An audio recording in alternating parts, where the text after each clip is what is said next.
Okay, so today we're going to look at some special products, some special multiplication of binomials, and then in class we will actually practice applying this concept to application problems as well. Okay, so if you'll notice our first couple examples here, we're looking at what is called a binomial squared.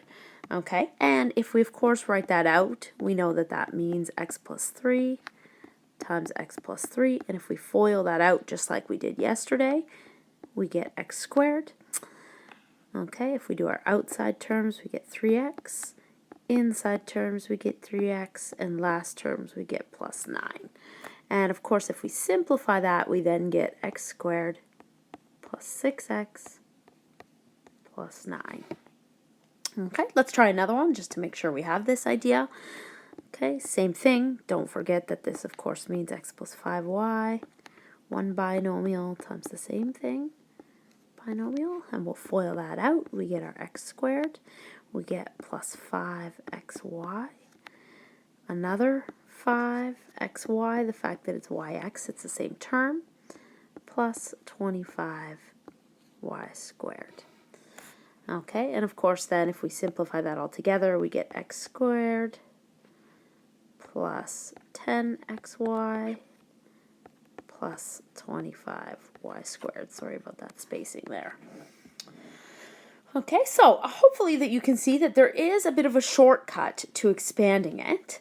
Okay, you will notice that when we square a binomial here, the first term is the first term squared. Okay, and the last term is the last term squared. And then this middle term right here is actually the two terms multiplied by each other and doubled. Okay, so let's show that again with just a general formula. So we square the first term. In the middle, we have the sign that follows from whatever the sign is, but we have plus 2 times whatever a, b is. So we multiply them together and double it. And then we have plus b squared. So this is a little bit of a shortcut. It does allow you to go straight from expanding a binomial squared to the answer without actually writing these in-between steps out. Of course, we can always write down the in-between steps just to be sure, but it does provide us a bit of a shortcut, a way to expand a little bit faster. Okay, so now let's look at one other shortcut. So this is another kind of special product where we have a binomial times another binomial, and they're the same binomial except for the sign. Okay, and just like we did on the previous screen, we are going to actually FOIL it out and to see what happens here. So we do our first terms, we do our outside terms, we do our inside terms, and we do our last terms. And you will see, of course, that this simplifies. The negative 3x and plus 3x disappear, so it simplifies to actually just be x squared minus 9. So just two terms in the end there. Okay, take a look at the second one.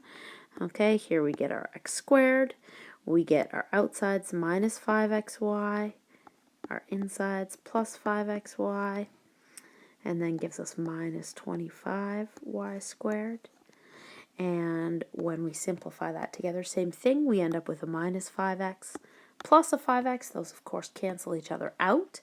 So we're simply left with x squared minus 25y squared.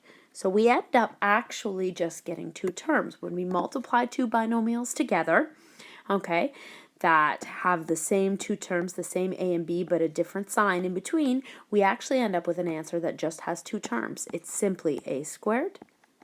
And because we're always multiplying a positive and a negative, it will always be minus b squared.